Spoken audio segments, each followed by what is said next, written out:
وەکو خاوەن ئارایشتگایەک لە سلێمانی کە 20 ساڵە ئیش ئەەکەم ئیمتیازم لە ئیشی قژ و هەموو ئیشەکانی ساڵۆن هەیە. ئەمڕۆ وەکو سیمینارێک پێیان وتوین کە حزوورمان هەبێ لێرە ئیش لەسەر قژ و میکیاج ئەکرێ و معلوماتی تازە ئینشاءالله وەرئەگرین و هەر ئەوانە زۆر سوودی هەبووە لەبەر ئەوەی ئێمە سەردانی هەولێر و کەرکووک و بەغامان کردووە، ئەوانیش برایانی عەرەبیش سەردانی کوردستانیان کردووە. ئەمە یەکەم جار نییە کە ئێمە سیمیناری لەم شێوەیە بکەین. سیمیناری گەورەترمان کردووە لە هەموو شار و شارۆچکەکان.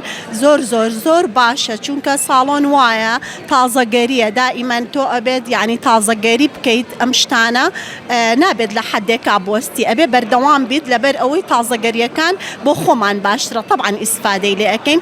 سوپاسی ئەم برایانەی عەرەبەکان ئەەکەین کە هاتوون ئەم سیمینارەیان بۆ ساز کردوین و ئێمە وەکو خاوەن سەنتەرەکان بەشدارین ئەمڕۆ لە میلانۆ. طبعاً ئەم مناڵانە کە وردە گەورە ئەبن خۆتان ئەزانن طبعاً هەموو ساڵێک شتی تازەگەریەت، کۆنەکان نا، چونکە ئێمە ئێستا کۆنەکان کە زانی ومانە و شەهادەمان لەسەر وەرگرتووە، ئێستا مناڵی ئێستا و گەنجی ئێستا بەو شتانەی جاران رازی نییە.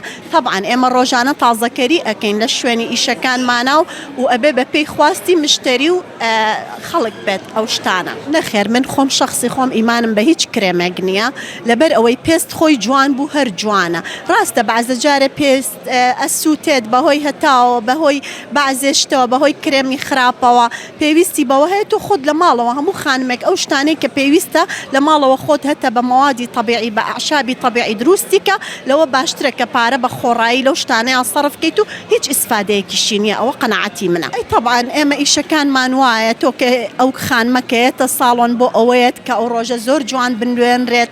ئێمەش ئەخیر حەدی خۆمان ئیش ئەەکەین بۆ ئەوەی ئەو کەسە زۆر جوان بنوێنێت و هەم ڕێی خۆشی وەرەگرین.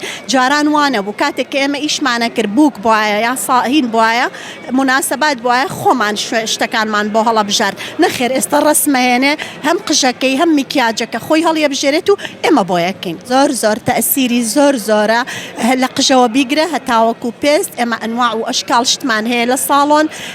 ئیش ئەکا لەو ڕۆژەیە وەکو بەرزکردنەوەی کوڵمەکان، نەهێشتنی چرچەکان، میکیاج بە کنتور ئەکەین، یعنی کنتورەکە شوێنەکان لە یەک جیا ئەکاتەوە. طبعاً زۆر فەرقی هەیە و زۆر جوانکاری ئەکرێت.